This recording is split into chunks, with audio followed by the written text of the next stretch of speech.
There are about 1000 new English words created and added to dictionaries every year. This is a significant number when you compare it to other languages. You may ask why and how these words are created. Well, English is an international language which is referred to as lingua franca. As more and more people use the language all over the world, they use certain words peculiar in their language which gradually become acceptable worldwide. One day they enter English dictionaries. This process is called borrowing. Guru, avatar, shampoo are few examples for borrowing from Indian language. Alcohol, candy, cotton and coffee are some examples from Arabic language. Tycoon and rickshaw are words from Japanese. Let me know what other words are borrowed by English and the language it borrowed from. There are other processes such as blending and clipping through which new words are created. Like for example, emoticon, breakfast and smog are the result of blended forms of emotion plus icon, breakfast and lunch, smog and fog. Edutech, sitcom and sci-fi are result of a process called clipping.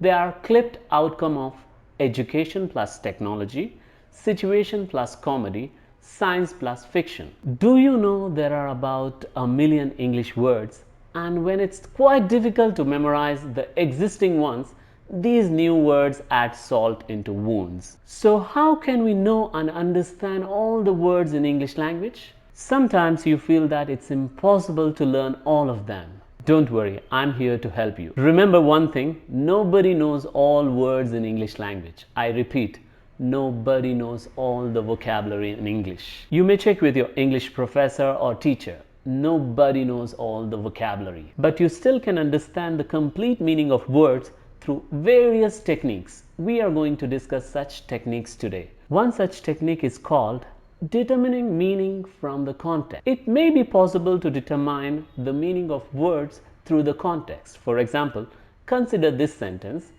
Timothy scowled when he saw the dent in his new car. We can guess that Timothy was upset when he noticed a dent in his new car. Although we can't know the exact meaning of scowl from the context, we can guess that it is a way of showing displeasure. Since most people show that they are upset by their facial expression or body language, we might guess that a scowl is a physical display of displeasure. It is not always possible to get a clue to a meaning of a word from the context of the immediate sentence. For example, consider this sentence. Timothy scowled when he saw Aunt Laura. Unless we know how Timothy feels about Aunt Laura, we cannot guess the meaning of scowled in this sentence. However, other sentences in the passage or conversation might indicate his opinion of Aunt Laura, and these could give you a clue to the meaning. Timothy scowled when he saw Aunt Laura. Whenever she came to visit, pleasant family conversations turned into angry family fights. We can now guess that Timothy might be upset about Aunt Laura's visit because of the way she affects family conversations. His displeasure might be indicated by his facial expression or body posture. Sometimes a word is defined by another word or a phrase in the passage or conversation. A scowl came over Timothy's face when he saw Aunt Laura. Whenever she came to visit, pleasant family conversations turned into angry family fights. His look of displeasure deepened when he noticed that she was carrying an overnight bag. You can guess from this text that a scowl is a facial expression. The situation indicates that it is probably a disagreeable look. The phrase his look of displeasure refers to a scowl and thus gives us the meaning that a scowl is a facial expression showing displeasure. Have a look at this sentence. The idea of eating a cockroach is abhorrent to many people. Can you guess the meaning of abhorrent? In many parts of the world, people consider cockroaches scary and eating that would be disgusting. So you may guess abhorrent as disgusting. Another way to understand new words is through appositives. It's not positives, not opposites. It's Appositives. A noun or noun group that follows another noun and is set off by comma is called an appositive. It defines the noun it follows. Mercury, the silver-colored metal used in thermometers, is usually in a liquid form.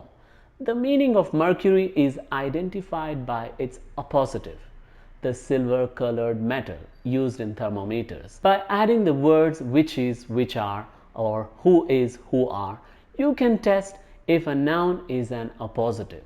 If the sentence is still grammatical, the phrase is an appositive. Mercury, which is a silver-colored metal used in thermometers, is usually in liquid form. Another example, pacemakers, small electrical devices that stimulate the heart muscle, have saved many lives. Here, you can understand pacemakers are electrical devices. The next technique is through punctuation.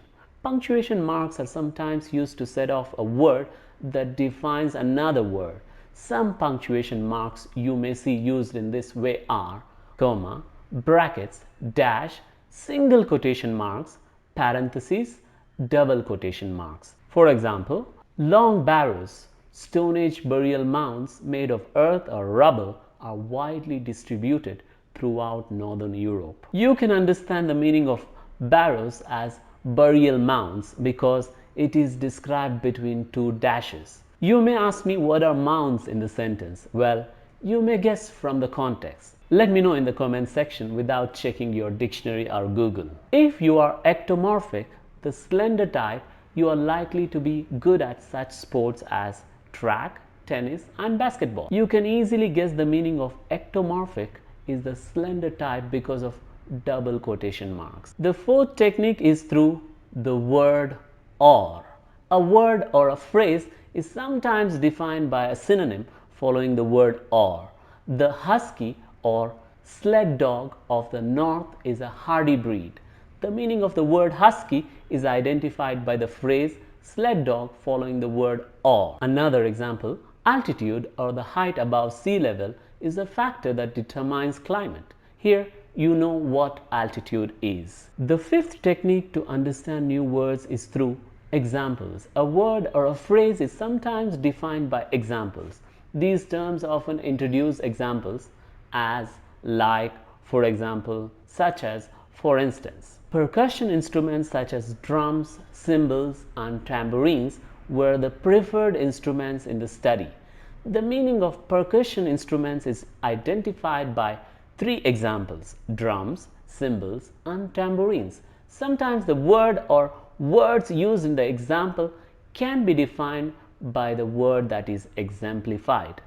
Everything we know about early humans, such as Neanderthals, is based on fossilized remains. The meaning of Neanderthals is identified by the phrase early humans, of which Neanderthal is one example.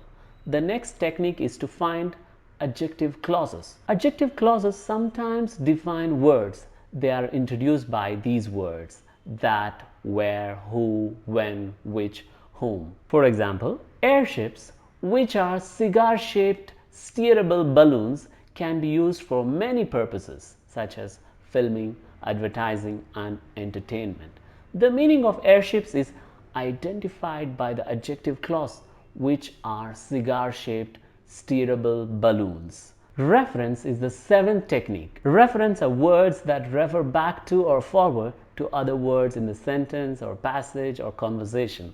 The solar-powered batteries in the ERS-1 are expected to function for at least 2 years, during which time this satellite will be able to gather more information than any previous satellite. The meaning of ERS-1 is identified by its referent, this satellite.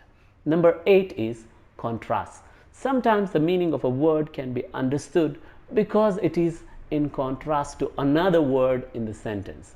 Some words that indicate a contrast are but, in contrast, despite, in spite of, unlike, however, instead, whereas. For example, the brief scenes in the movie focus on the boy's point of view, whereas the longer scenes depict the father's side. Brief scenes are understood to be short scenes because they are in contrast to the longer scenes.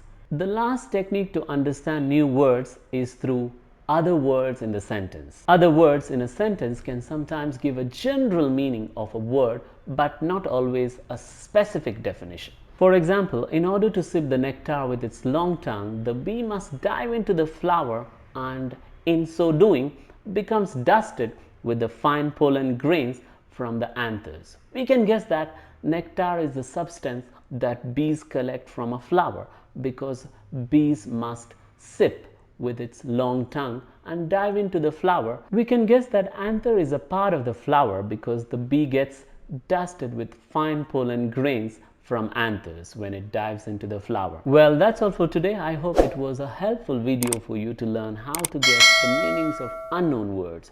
Thank you for watching. I'm your English teacher Suresh. Goodbye.